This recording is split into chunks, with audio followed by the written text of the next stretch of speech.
and welcome to another edition of Border Report Live. My name is Sandra Sanchez. I'm the South Texas correspondent. I'm coming to you live from Harlingen, Texas, deep on the South Texas border. This is the episode, this is the show where we bring you more deep issues into what's happening on our border region with Mexico, as well as what's happening in the northern region, because our border on both sides have really been heating up. So we're going to start today with some headlines talking about Mexico's security minister, which says the country has sent 37 more cartel members to the United States. The announcement came as the United States increases pressure on governments to tackle drug smuggling networks. In a social media post, Mexico's security minister Omar Garcia Harfuch described the individuals as high-impact criminals posing a significant threat to national security. 11 of the cartel members have cases in Texas, 5 in New York and 4 in California. This marks the third time in the past year that Mexico has transferred detained cartel members to the United States. Mexican authorities said that all had pending U.S. cases. And federal prosecutors served 6 grand jury subpoenas to Minnesota officials as part of an investigation into whether they obstructed recent federal agents during the immigration operations in the Minneapolis-St. Paul area. The subpoenas, which seek records, were sent to the offices of Governor Tim Walz, Attorney General Keith Ellison, plus the mayors of Minneapolis, St. Paul, and neighboring counties. Walz and the Minneapolis mayor have called the probe a bullying tactic meant to quell political opposition. Border Patrol Commander Greg Bovino, who heads the Trump administration's big city immigration crackdown, said that more than 10,000 people have been arrested in Minnesota for being in the country illegally. He said that includes 3,000 of what he calls some of the most dangerous offenders in the last 6 weeks during Operation Metro Surge. He says agents taking part in the enforcement operation in Minneapolis have faced more violence than those in other cities.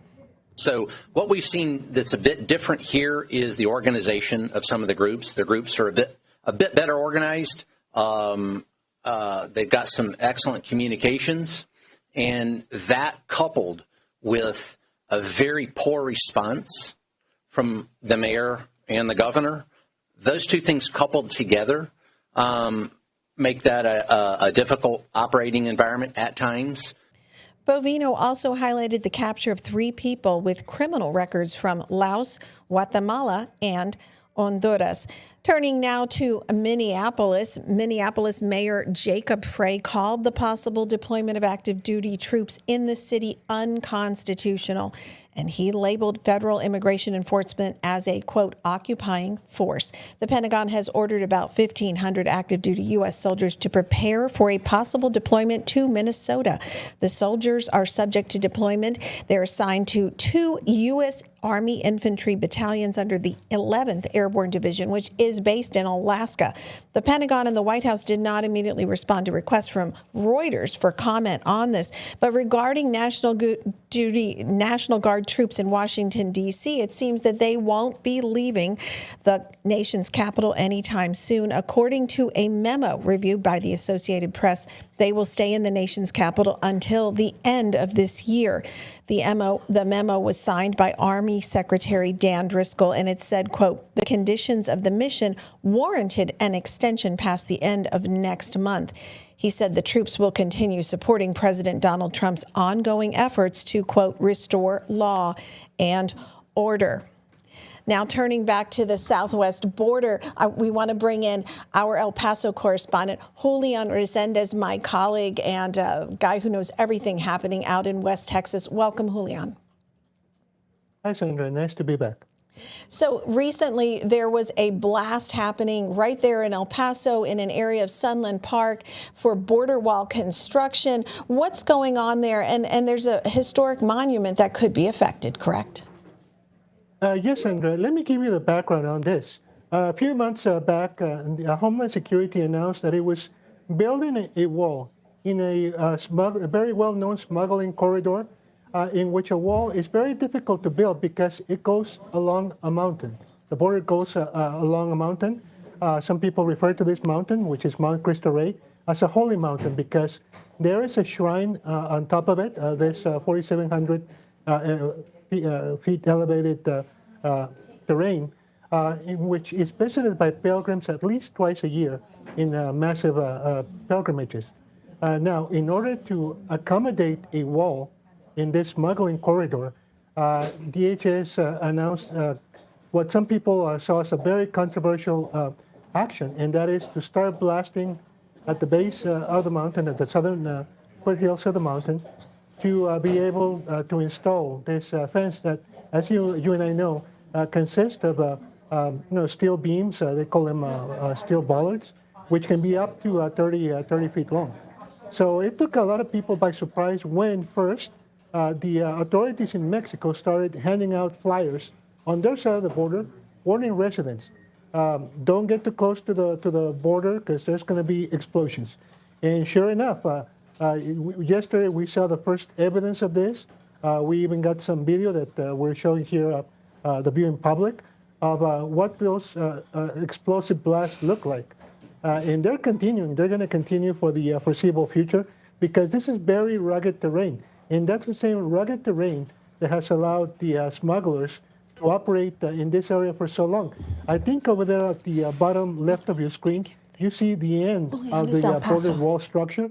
And that's beyond that point, the smugglers have always exploited that terrain to bring in either drugs or undocumented migrants to the detriment not only of U.S. laws, but of the migrants themselves. I have covered numerous situations in which migrants who were brought across through that mountain have fallen and hurt themselves real bad. In some cases, there have been some fatalities. So that's what's going on. That's the explanation for the explosions. And those explosions will continue. Great video there, Julian. Tell me, how close to the actual historic structure, Mount Cristo Rey, are these explosions happening? I mean, are we talking a quarter of a mile? How close?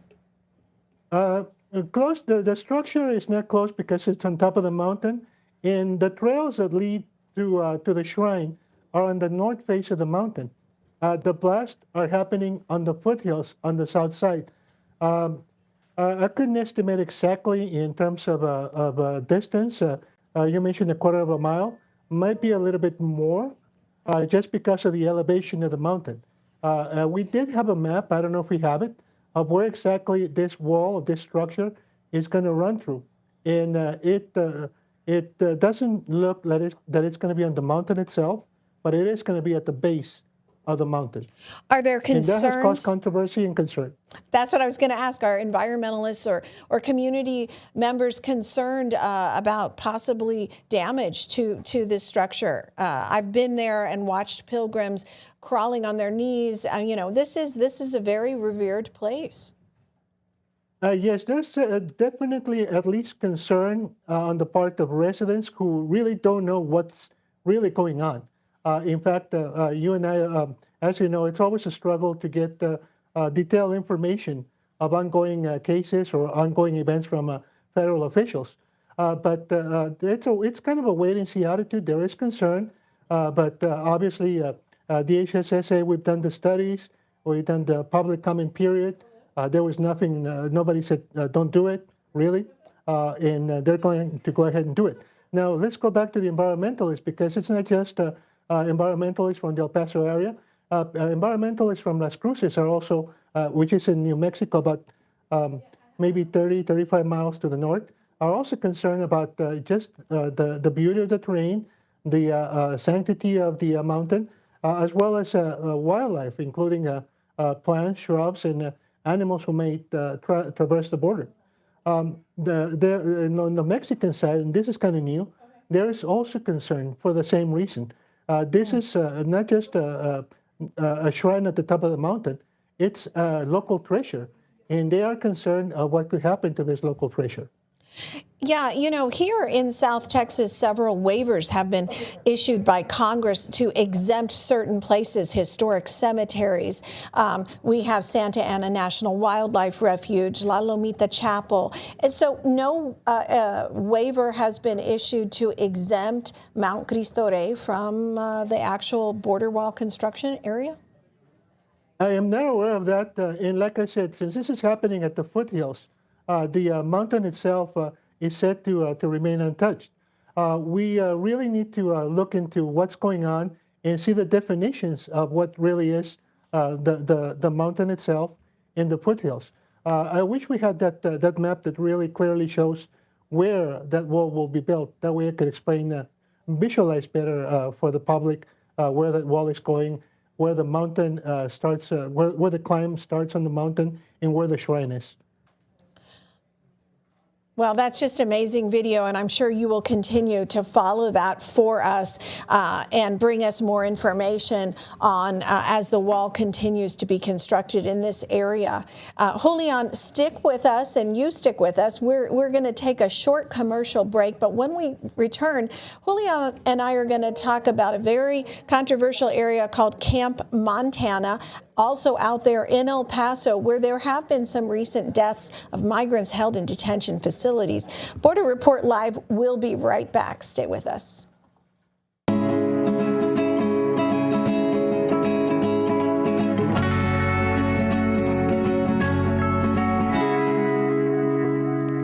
And welcome back to Border Report Live. I'm Sandra Sanchez, the South Texas correspondent here in Harlingen, Texas, in deep South Texas on the South Texas border. And we want to update you about the third person who is reported to have died at a detention facility in El Paso. Federal officials say an immigrant from Nicaragua died at the West Texas Immigration Detention Facility. Immigration and Customs Enforcement agents say that 36-year-old Victor Manuel Diaz appeared to have killed himself last week at the Army's Fort Bliss base. That's outside of El Paso. I think Diaz was detained in Minnesota on January 6th and sent to the Texas Detention Center. It's commonly known as Camp Montana. Diaz was at the same detention facility where ICE says another detainee died as staff members tried to prevent him from killing himself. Local officials say that death appeared to be a homicide as the detainee was being restrained. His death marks the third death reported at that facility. Now, I want to bring in our El Paso correspondent, Julian Resendez, again, who covers this facility.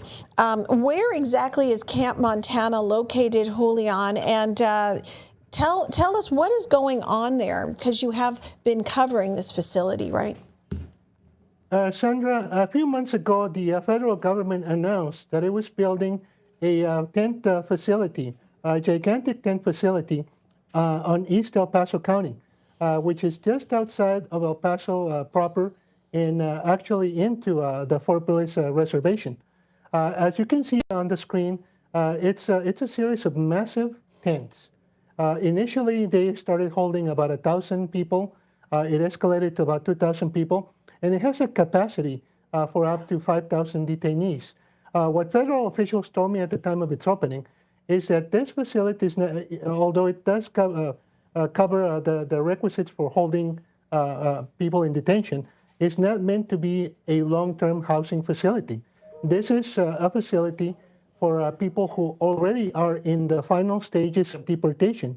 And they're brought here to El Paso on this military reserve for a few days or a few weeks or perhaps a couple of months while they are repatriated to their country, whether that means Mexico or Central or South America. Now, what's been happening since it opened is that in 45 days, we've had those 3 fatalities that you mentioned. And it just has local El Paso regional leaders very frustrated because they want accountability. They want to know what's going on. To them, that the federal government brought such a facility to El Paso, which is known for being very, for lack of another word, progressive, also very welcoming. And the community itself is heavily has heavy immigrant roots. Almost 80% of the population is Latino, 70% of the population speaks Spanish, and we all have a relative, distant or close, who was an immigrant. So there's a lot of concern, and there's a lot of calls for accountability.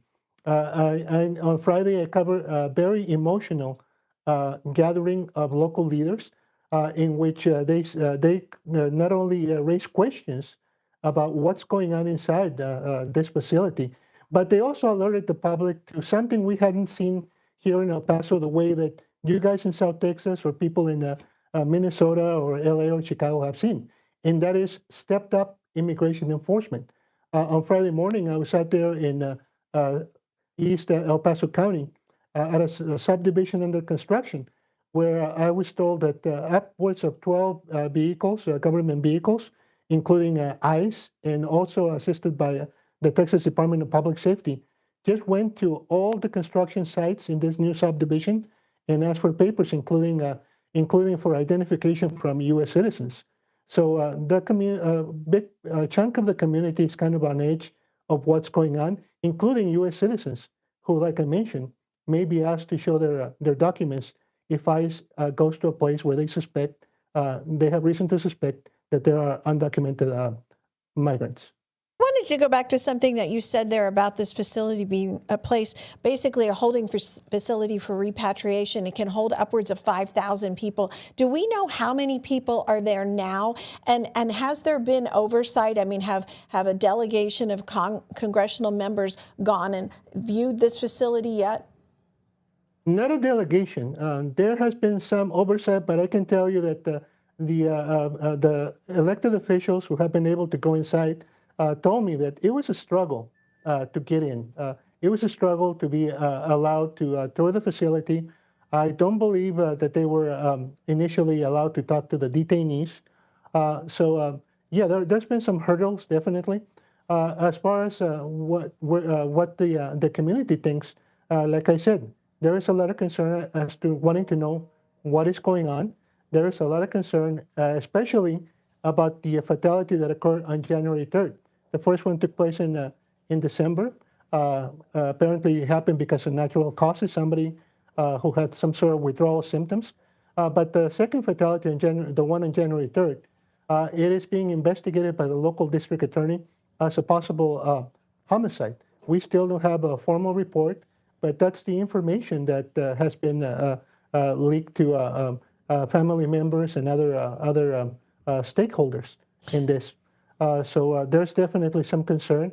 There's calls for accountability, and some people are calling for the shutdown of this facility, which, if I may say, it's probably unlikely to happen. I think it's more likely that here in El Paso, we're going to see another facility being built rather than this facility being closed.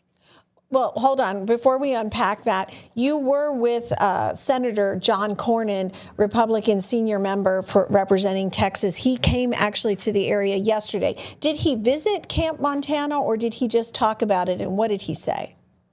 Senator Cornyn was one of the people who visited Camp East Montana, but that was before any of this happened. At the time, he called for a press conference at Fort Bliss, in which he expressed, he pretty much said that he was hoping that things would work out fine, that there was no reason for him to think things wouldn't work out fine otherwise. Now, he came back to El Paso yesterday. He was here to talk about economics and job creation, and one of the pieces of legislation that he sponsored and got signed into law. But because of the recent ICE activity at El Paso construction sites, he was asked about the ICE raids as well as the conditions on, or the deaths that took place on Camp East Montana. And the senator said, hey, if there's a need for an investigation, and I understand there is at least one investigation going on, let him investigate. So that was pretty much his position. He still supports the enforcement of immigration laws, and he also told reporters yesterday that there's nothing wrong with ICE asking questions of anybody. So he supports oversight of the facility, but he also met with some business leaders. Did they talk to him about what's happening with the construction industry with these ICE raids and how it's affecting the economy of El Paso? Yes, the county judge was there. He raised a couple of points. Obviously, he was very supportive of the senator and his efforts to bring jobs to El Paso. But the county judge mentioned that we need some other stuff to go along with that, such as making sure that our families, our workers, have the health insurance that they need, and how this would probably affect the ongoing immigration activity could probably affect that. And the senator pretty much said, well, if people get back to work, they will have insurance. Before I let you go, I did want to ask you, you mentioned there might be another facility built in El Paso. Are you certain about this? Do you have any more information you can share with us? That is the talk of the town right now, Sandra. Like I said, like I've said many times here on this show, here on the border, you and I, the residents, are sometimes the last to know what's going on, what Washington and Mexico City are working up for us. However, we know through national news media reports, as well as some alternate sources, that the federal government is contemplating another such holding facility in the El Paso area, specifically in East El Paso County, specifically the municipality of Clint, Texas has been mentioned. We don't have official information, but from what we have gleaned from some sources is that it's probably going to happen sooner or later. Well, thank you so much. Right now, there's nothing on paper saying it's going to happen here. It's going to be this big. Thank you, Julian. We got to go to commercial, but thank you for joining us, and we know you'll be on that story. Stick with us. Border Report Live will be right back.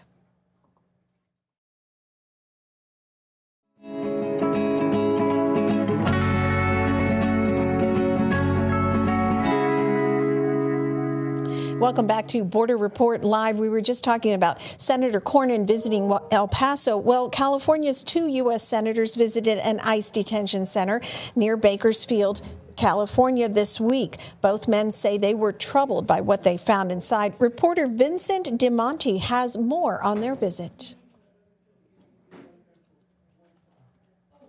Today, U.S. Senators Alex Padilla and Adam Schiff took a tour of the privately owned CoreCivic facility here in California City, and that tour has left both of them deeply concerned. So I'm living here even more concerned than I was when I arrived. And to underscore the point, if the administration is true to their word, the population here is only going to grow. The ICE detention facility in California City is owned by the CoreCivic Company and could hold more than 2,500 people, making it the largest detention facility in California. According to the senators, 1,400 detainees are currently in the facility, many expressing concerns about lack of medical attention, poor water, and living conditions. We heard from detainees who said there was mold in their food. One described a salami or bologna sandwich that was moldy. Many described getting stomach aches from drinking the water here. Senator Schiff described talking to a detainee who had diabetes and was unable to receive the insulin she needed. She's been here for 2 months and is yet to receive treatment for her diabetes. That is very frightening.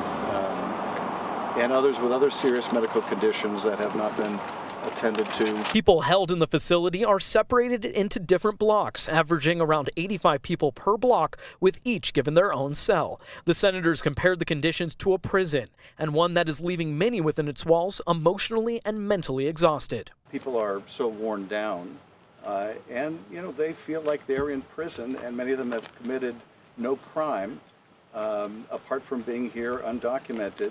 A few months ago, immigration activist groups held a protest against the facility at a California City Council meeting. One of those protesters' mother was detained by ICE in Los Angeles and was held in the CoreCivic facility. It's very important because the people that are being detained in there need to know that the community is behind them, that they are becoming very hopeless, very depressed, and not seeing their family, not seeing their loved ones. Officials at the facility noted to Senator Padilla that conditions have improved over the past few months, yet provided no scale to compare it for the senators. We also reached out to ICE for a comment on the tour and the allegation of poor living conditions. We have not yet heard a response. But immigration is still top of mind even outside here in California City. Senator Schiff is in Bakersfield holding a roundtable with local members of the Sikh community and discussing the threats that the Trump administration is posing on their commercial driver's license. That discussion is still ongoing. Reporting in California City, Vincent DiMonte, 17 News. And before we let you go, I want to tell you one more story. Maine says it will halt the ability of federal immigration officers from being granted undercover license plates as reports of statewide enforcement operations service. So before we go, we want to remind you to check out Political Power Ranker. It is our partners there. It's a weekly show tracking the movers, shakers, and rule makers in American politics. And we want you to check that out. As always, we hope that you will check us out on several different social media accounts. From Harlingen, Texas, I'm Sandra Sanchez, and this has been Border Report Live.